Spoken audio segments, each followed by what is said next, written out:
বিসমিল্লাহির রহমানির রহিম। সুপ্রিয় শিক্ষার্থীবৃন্দ, আমরা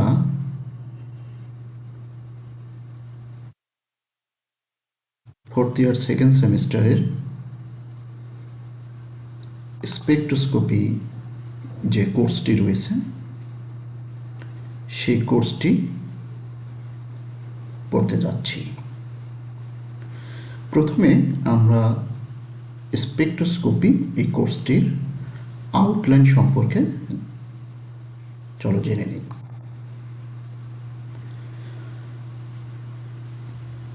স্পেকট্রোস্কোপি এই কোর্সটি আমাদের কোর্স কোড বিসিবিটি 05124204। এটি আমাদের কোর্স স্প্রিং 2026 সেমিস্টার। আমাদের আউটলাইনের মধ্যে প্রোগ্রাম লার্নিং আউটকামস রয়েছে, কোর্স সামারি, কোর্স অবজেক্ট এসব দেওয়া আছে। আমি তোমাদেরকে এই আউটলাইনটি তোমাদেরকে আমি দিয়ে দিব। আমরা এই কোর্সটি সম্পূর্ণ করার জন্য, অর্থাৎ course learning outcomes,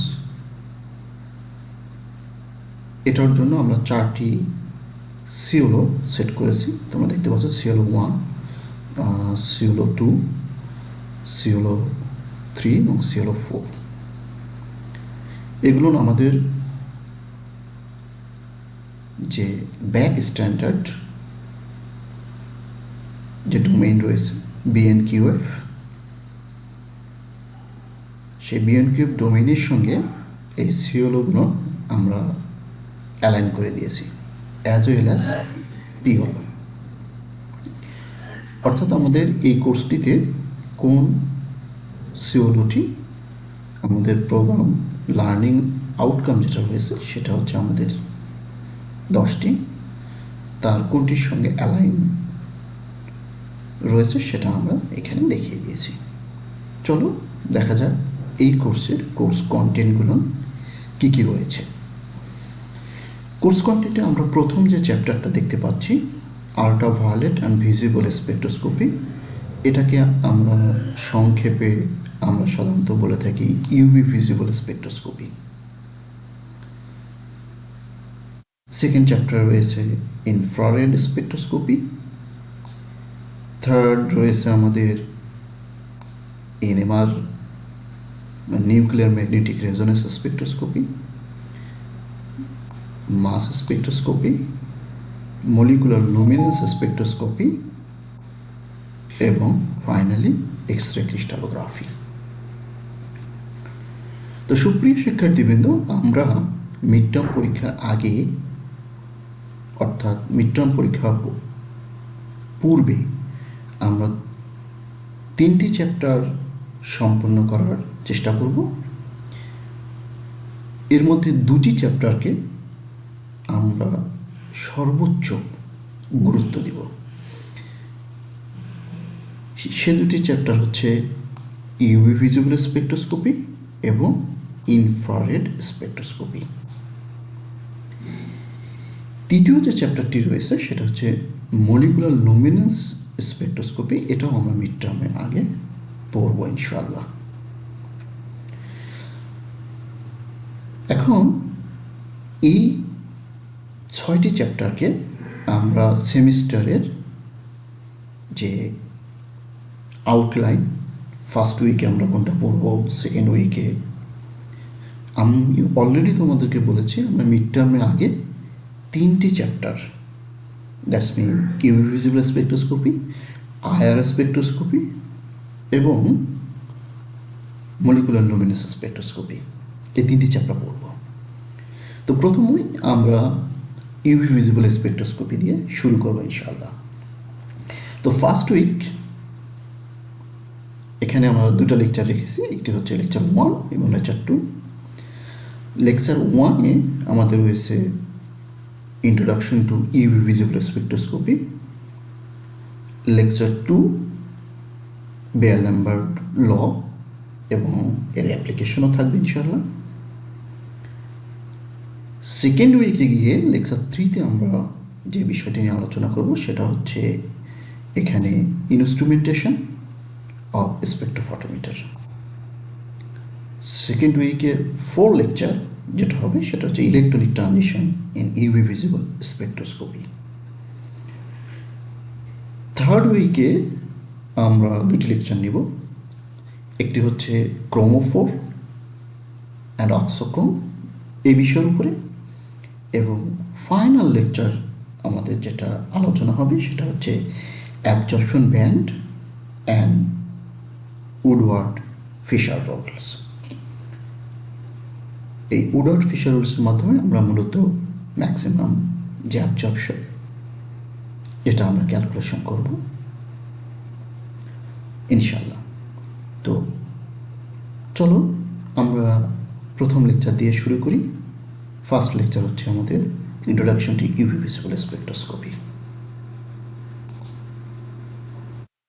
first chapter আমরা 7 লেকচার প্ল্যানে আমরা যাব। এখানে আমাদের first lecture UV visible spectroscopy ইন্ট্রোডাকশনটা। এখানে মূলত আমরা আজকে ইউভি ভিজিবল রিজিয়নগুলো নিয়ে আলোচনা করব এবং ইলেকট্রোম্যাগনেটিক যে স্পেকট্রাম রয়েছে সেটা নিয়ে কথা বলবো। তো প্রথমেই আমরা একটু দেখে নিই স্পেকট্রোস্কোপি এই শব্দটি দ্বারা আমরা মূলত কি বুঝতে পারি।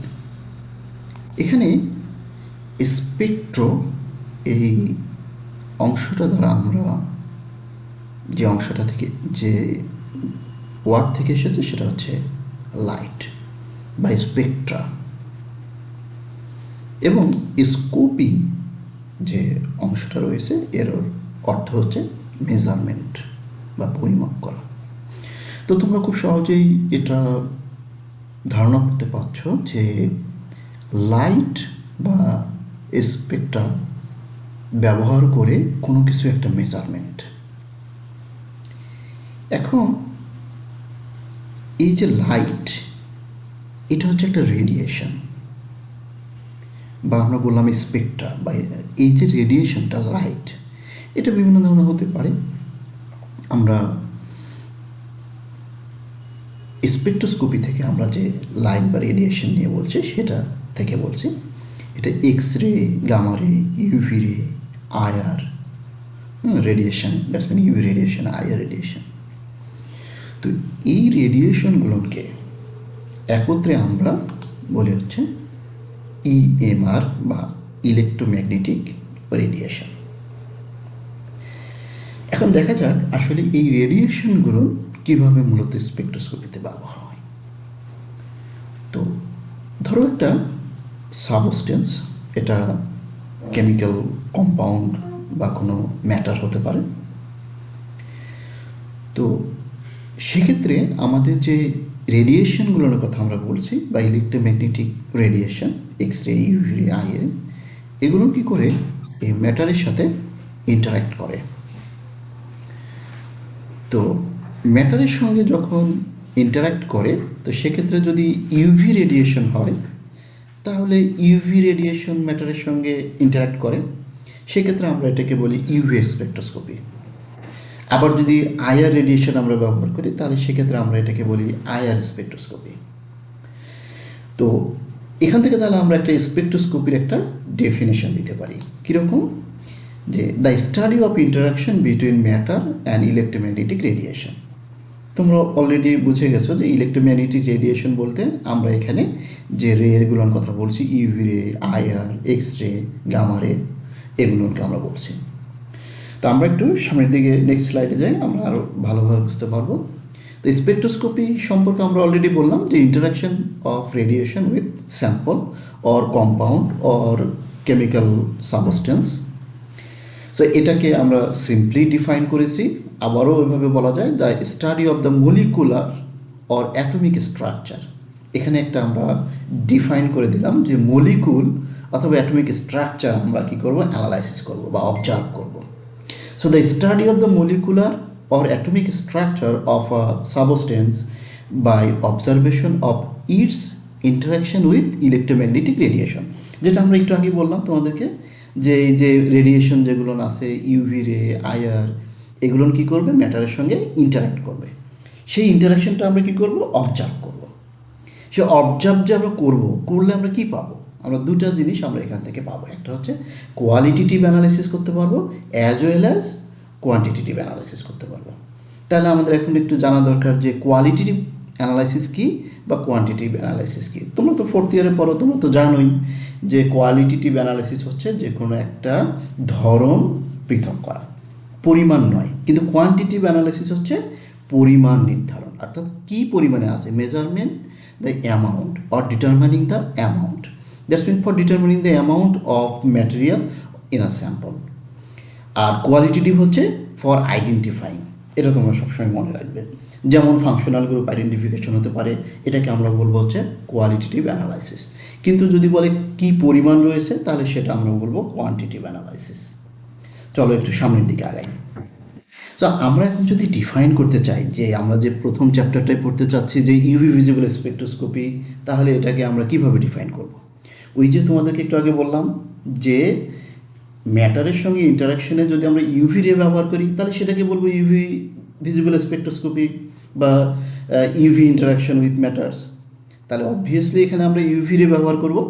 So when UV or visible light passes through the compound with multiple bonds, the transition of valence electron from lower to higher energy level occurs and gives rise to V visible spectroscopy. So তোমরা এখানে একটা জিনিস দেখতে পাচ্ছ যে transition of valence electron, মানে UV visible স্পেকট্রোস্কোপিতে electronic transition হবে। এখন তোমরা প্রশ্ন করতে পারো, স্যার অন্য স্পেকট্রোস্কোপিতে কি ইলেকট্রন ট্রানজিশন হবে না? না, হবে না। কেন হবে না আমরা একটু পরে জানতে পারবো। সো ইউভি ভিজিবল রে যখন আমরা কোনো একটা সাবস্টেন্সের উপরে অ্যাপ্লাই করব বা ইম্পোজ করব, বা তুমি এটাকে এন্ডোলসও বলতে পারো, তো সেক্ষেত্রে কী হবে, ইলেকট্রনিক ট্রানজিশন হবে। কোথা থেকে হবে? লোয়ার এনার্জি থেকে এই যে হায়ার এনার্জিতে ইলেকট্রনের ট্রানজিশন হবে। তো আমাদের যে লোয়ার এনার্জি যেটা আছে, যেটাতে আমাদের ইলেকট্রন থাকে, এটার নাম দিয়েছি আমরা হোমো। হোমো মানে কি? Highest occupied molecular orbital. অর্থাৎ যেখানে অকুপাইড বলতে বুঝতেই পারতেছো, যেখানে ইলেকট্রন আছে, অকুপাইড মানে থাকা। আর লোয়েস্ট আনঅকুপাইড মলিকুলার অরবিটাল কোনটা? যেখানে ইলেকট্রন নাই বাট সর্বনিম্ন স্তর। মনে করো অনেকগুলোর উপরে স্তর রয়েছে, আমাদের স্টেট রয়েছে, এনার্জি স্টেট, কোথাও ইলেকট্রন নেই। এখন অনেকগুলোর মধ্যে যেটার এনার্জি সবচেয়ে কম, সেটাকে বলা হচ্ছে লোয়েস্ট, অর্থাৎ লোয়েস্ট আনঅকুপাইড মলিকুলার অরবিটাল। তাহলে কী হবে? অকুপাইড অরবিটাল থেকে ইলেকট্রন যাবে কোথায়? আনঅকুপাইড অরবিটালে। এখন এখানে কি হবে? এখানে হবে হচ্ছে ইউভি অ্যাবজর্পশন হবে। তাহলে আমরা খুব সুন্দরভাবে বলতে পারি, স্যার এটাকে তাহলে একটা absorption Spectra? Yes, UV visible one kind of absorption spectroscopy. শুধু এটা না, যত স্পেকট্রোস্কোপির মধ্যে রেডিয়েশন অ্যাবজর্ব করবে সবগুলোই হচ্ছে অ্যাবজর্পশন স্পেকট্রোস্কোপি। যেমন ইউভি, আইআর, এনএমআর, এরা সবাই অ্যাবজর্পশন স্পেকট্রোস্কোপি। তাহলে অন্য কোনো স্পেকট্রোস্কোপি আছে নাকি? হ্যাঁ আছে, সেটার নাম কি? Emission spectroscopy. ওটা নিয়ে আমরা পরে আলোচনা করব। আজকে আমরা ইউভি সম্পর্কে একটু জানি। তো এই যে আমাদের গ্রাউন্ড স্টেট থেকে হায়ার স্টেটে ইলেকট্রনগুলো যাচ্ছে, এখানে যে ডেল্টা ই রয়েছে সেটা হচ্ছে energy of UV visible light, that's mean HC by lambda. এখানে এইচ হচ্ছে প্লাঙ্ক কনস্ট্যান্ট, সি হচ্ছে লাইট ফোর্স, অ্যান্ড ল্যামডা হচ্ছে ওয়েভলেন্থ। এটা নিয়ে আমরা আবার পরবর্তীতে অনেক আলোচনা করবো ইনশাল্লাহ। চলো একটু সামনের দিকে আগাই। দেখো ইলেকট্রোম্যাগনেটিক স্পেকট্রাম, এখানে এটা আমাদের জানা দরকার। এই যে তোমাদেরকে একটু আগে যে বললাম, স্যার শুধু কি ইউভি ইলেকট্রন ট্রানজিশন করতে পারবে, অন্যগুলো পারবে না? আমি বলেছিলাম শুধু ইউভি রেই ইলেকট্রনিক ট্রানজিশন করতে পারে। কেন পারে? দেখো, আমরা যদি ইলেকট্রোম্যাগনেটিক স্পেকট্রামের দিকে একটু ফলো করি, তাহলে দেখো আমরা এইদিকে ডানে যেটা দেখতে পাচ্ছি গামা রে, এর দেখো ফ্রিকোয়েন্সি অনেক বেশি বাট ওয়েভ লেন্থটা অনেক কম। যেখানে ফ্রিকোয়েন্সি বেশি সেখানে এনার্জি বেশি। তাহলে দেখো এখানে কিন্তু আমরা গামা রে ব্যবহার করি। এখান থেকে আসো তুমি, দেখো এই যে আলট্রা ভায়োলেট এবং ভিজিবল, এরপরে কিন্তু আছে আইআর। তার মানে ইউভি ভিজিবল এর কি এনার্জি বেশি কার চেয়ে, আইআরের চেয়ে, মাইক্রোওয়েভের চেয়ে। তার মানে যে এর এনার্জি বেশি হওয়ার কারণে এ কী করতে পারে, ইলেকট্রনের ট্রানজিশন করাতে পারে। তাহলে ইনফ্রারেড কী করতে পারে, ইলেকট্রনের ট্রানজিশন করতে পারে না, বাট ইনফ্রারেড যেটা করতে পারে সে যদি অ্যাবজর্ব করে তাহলে এই মলিকুলগুলোর মধ্যে এক ধরনের ভাইব্রেশন তৈরি হয়। এজন্য আবার এই ইনফ্রারেড স্পেকট্রোস্কোপিকে ভাইব্রেশন স্পেকট্রোস্কোপি বলা হয়। আর এই যে আল্ট্রাভায়োলেট আমরা ব্যবহার করলাম, ইউভি ভিজিবল, এখানে ইলেকট্রনিক ট্রানজিশন হচ্ছে, এজন্য এই ইউভি ভিজিবল স্পেকট্রোস্কোপিকে ইলেকট্রনিক স্পেকট্রোস্কোপিও বলা হয়। তাহলে আমরা এখানে কী কী দেখলাম দেখো, আমরা যদি if you go through the left right side to left side, আমাদের এখানে ওয়েভলেন্থ বাড়বে, অর্থাৎ আমরা গামারে থেকে রেডিও ওয়েভের দিকে গেলে ওয়েভলেন্থ বাড়বে। তো ওয়েভলেন্থ যদি বাড়ে তাহলে ফ্রিকুয়েন্সি কমবে, অ্যাজ ওয়েল অ্যাজ কী কমবে, এনার্জি কমবে। ঠিক আছে, চলো একটু সামনের দিকে আগাই। So radiation is the transition in a waveform. So low energy radiation has a longer wavelength and higher energy radiation has a shorter wavelength. Fine. এখন আমরা দেখি যে কথাটা আমরা একটু আগে বললাম, আলোচনা করলাম বিশদভাবে, যে ইউভি ইলেকট্রনিক ট্রানজিশন করাতে পারে, আইআর পারে না। আইআর কী করে, আইআর অবজর্ভ করলে সেখানে একটা ভাইব্রেশন হয়। এই বিষয়গুলো নিয়ে একটু দেখি। তো আমরা যখন ইউভির আগে আমরা কিছু দেখেছিলাম, কি কি দেখেছিলাম দেখো তো, এখানে এক্স রে আছে, গামা রে আছে। তো এগুলো যদি অ্যাবজর্ব করে তাহলে কি হবে, তাহলে এদের যেহেতু এনার্জি অনেক বেশি, হায়ার এনার্জি, তাহলে এরা কী করে, বন্ড ব্রেক করে, বন্ধনটা ভেঙে দেয়। যদি কোনো একটা কম্পাউন্ড অর সাবস্টেন্স এই এক্স রে বা গামা রে অ্যাবজর্ব করে তাহলে বন্ধন কী হবে, ভেঙে যাবে, বন্ড ব্রেক করবে। কিন্তু মিডিয়াম যে এনার্জি আমাদের ইউভি ভিজিবল, সেটা সে যদি অ্যাবজর্ব করে তাহলে বন্ড ব্রেক করবে না, বাট ইলেকট্রনিক ট্রানজিশন হবে, অর্থাৎ ইলেকট্রনগুলো লোয়ার এনার্জি থেকে হায়ার এনার্জিতে যাবে। এখন যদি লোয়ার এনার্জির কোনো সোর্স থাকে, যেমন ইনফ্রারেড এনার্জি বা আইআর রেডিয়েশন, তাহলে এগুলো কী করে, ইলেকট্রনিক ট্রানজিশনও করাতে পারে না। এরা তখন মলিকুলগুলোকে কী করে, ভাইব্রেট করে, এবং এই ভাইব্রেশনের ফলে আমরা এক ধরনের স্পেকট্রোস্কোপি পাবো।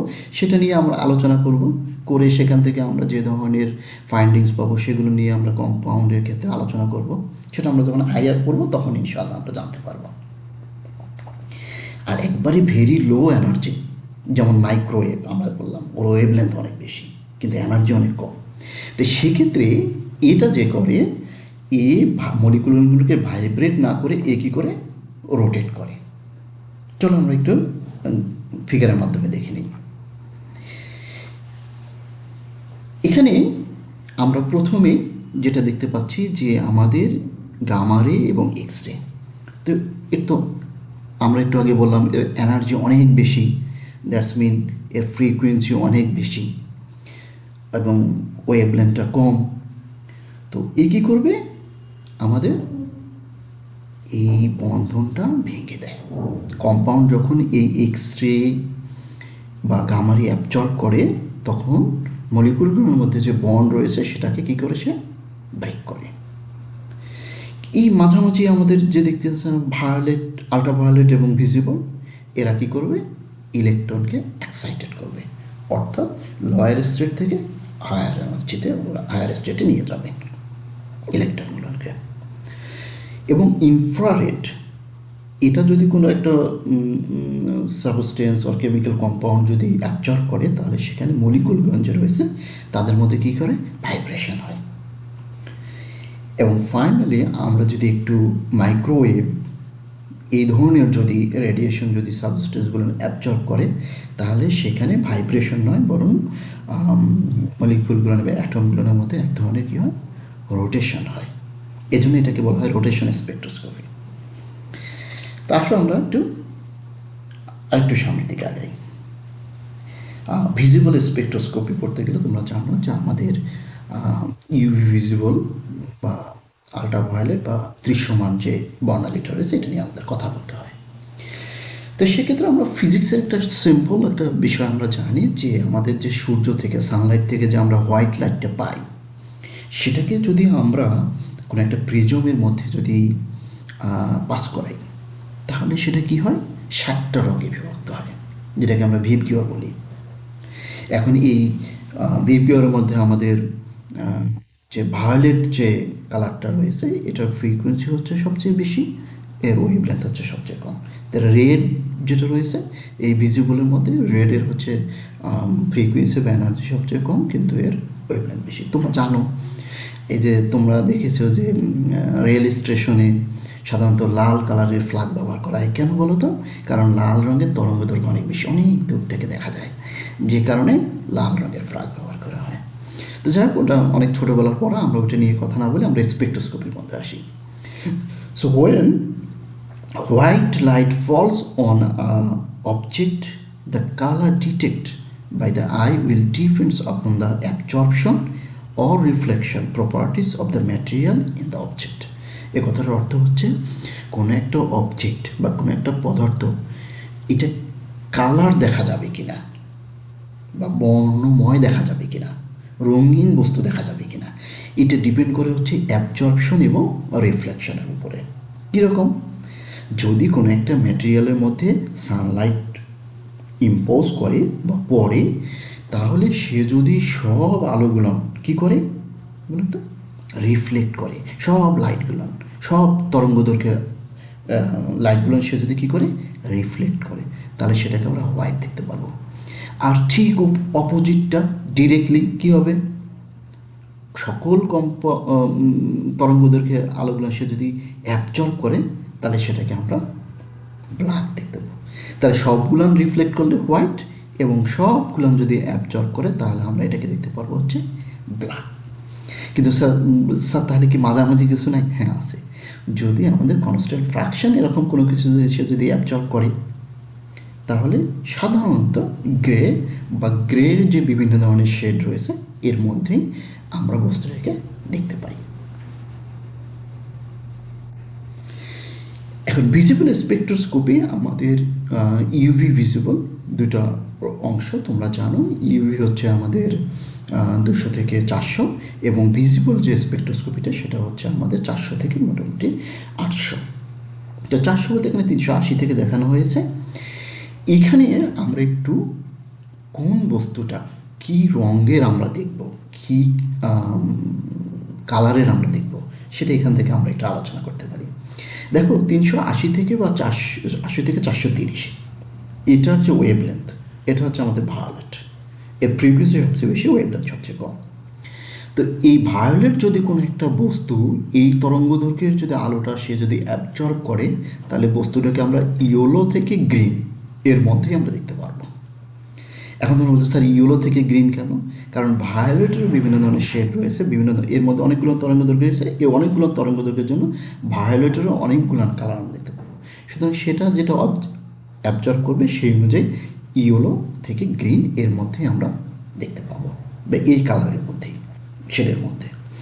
অনুরূপভাবে যদি 430 থেকে 480 এই রেঞ্জের তরঙ্গদৈর্ঘ্যের আমাদের যে ব্লু কালার রয়েছে, সেটা যদি অ্যাবজর্ব করে কোনো একটা বস্তু, তাহলে আমরা সেটাকে ইয়েলো দেখতে পারবো।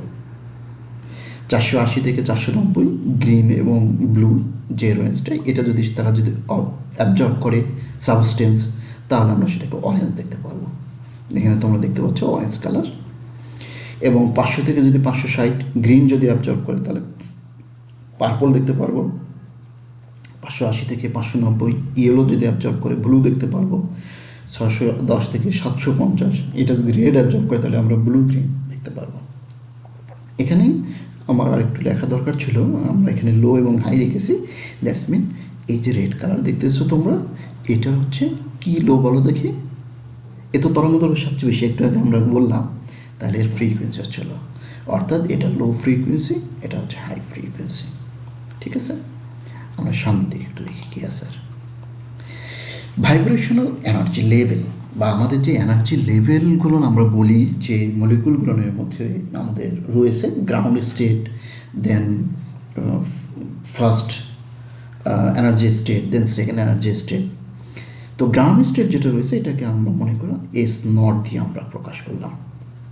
ঠিক আছে, এখন তোমাদেরকে আমি একটু অ্যানিমেশনের মাধ্যমে দেখাতে চাই, বা তার আগে একটু কথা বলি। হ্যাঁ, এই যে আমাদের যে এনার্জি স্টেটটা রয়েছে এটা হলো গ্রাউন্ড স্টেট এবং এটা হলো higher energy state, that's mean first higher energy state. এখন এই যে এনার্জি দুটো স্টেট রয়েছে, এই প্রত্যেকটা এনার্জি স্টেট আবার অনেকগুলো ভাইব্রেশনাল লেভেল দ্বারা বিভক্ত থাকে। এটা একটা ভাইব্রেশনাল লেভেল, এটা একটা ভাইব্রেশনাল লেভেল, এটা একটা ভাইব্রেশনাল লেভেল। ঠিক আছে, আবার এই প্রত্যেকটা ভাইব্রেশন লেভেল আবার অনেকগুলো রোটেশনাল লেভেল দ্বারা বিভক্ত থাকে। এই যে এখানে দেখো রোটেশনাল লেভেল। এবার তোমরা অন্তত একটা ক্লিয়ার একটা ধারণা পাবে যে আমাদের মলিকুলগুলো, যে সাবস্টেন্সের যে মলিকুলগুলো রয়েছে, এগুলো যদি কোন রেডিয়েশন অ্যাবজর্ব করলে ইলেকট্রনিক ট্রানজিশনটা কেমন হবে, তাই না? ধরুন স্যার একটু আগে তো বললেন যে ইউভি ছাড়া বাকিরা ইলেকট্রন ট্রানজিশন করতে পারে না। হ্যাঁ, ইউভি ছাড়া বাকিরা ইলেকট্রন কোথায় ট্রানজিশন করতে পারে না? Ground state to upper energy state, অর্থাৎ এই গ্রাউন্ড স্টেট থেকে এই যে আমাদের যে এনার্জি স্টেটটা রয়েছে আরেকটা S1, এইখানে কেবলমাত্র ইউভি পারবে ট্রানজিশন করতে।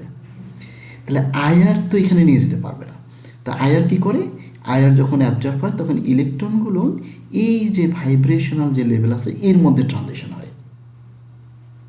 অর্থাৎ এক একটা এনার্জি লেভেল তো আমাদের অনেকগুলো ভাইব্রেশনাল লেভেল দ্বারা বিভক্ত।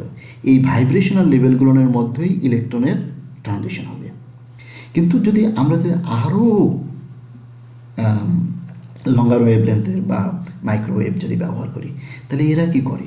এদের তো এনার্জি অনেক কম, ফলে এরা ভাইব্রেশনাল লেভেলগুলোর মধ্যেও ইলেকট্রন ট্রানজিশন করাতে পারে না, কিন্তু রোটেশনাল স্তরের মধ্যে করতে পারে। আমরা একটু অ্যানিমেশনটা দেখে নিই। দেখো ইউভি নিল, ইলেকট্রন চলে গেলো আপার স্টেটে। এবার আমাদের আয়ার যদি অ্যাবজর্ব করে ভাইব্রেশনাল লেভেলের মধ্যে, এবং মাইক্রোওয়েভ যদি অ্যাবজর্ব করে তাহলে এ কী করবে? রোটেশনালের মধ্যেই থাকবে। আসুন আমরা আজকের ক্লাসের একেবারেই শেষের দিকে ইউভি ভিজিবল স্পেকট্রোস্কোপি আমরা কথা বলছিলাম।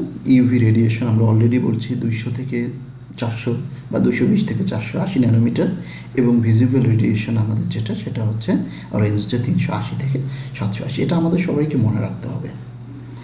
এখন যে বিষয়টা নিয়ে আমরা কথা বলতে চাই সেটা হচ্ছে যে আমাদের যে কম্পাউন্ডগুলো সাধারণত লিকুইড এবং সলিড, এদেরকে যে আমরা অ্যানালাইসিস করি যে মিটারের মাধ্যমে, সেটাকে আমরা সাধারণত স্পেকট্রোফটোমিটার বা স্পেকট্রোমিটার এই দুটা নামে আমরা অভিহিত করে থাকি।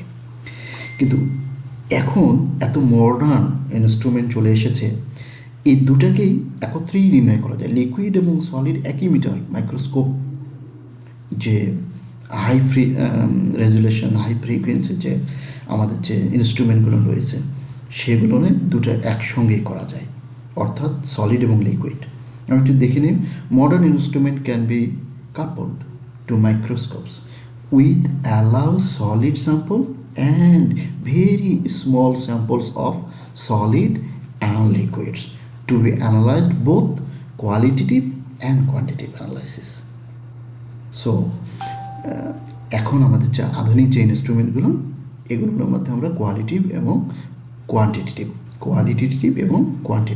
দুটোই আমরা সুন্দরভাবে অ্যানালাইসিস করতে পারবো। এখন তোমরা বুঝে গেছো যে অলরেডি আমাদের ইউভি ভিজিবল স্পেকট্রোস্কোপিটা কেন আমরা পড়ালেখা করবো।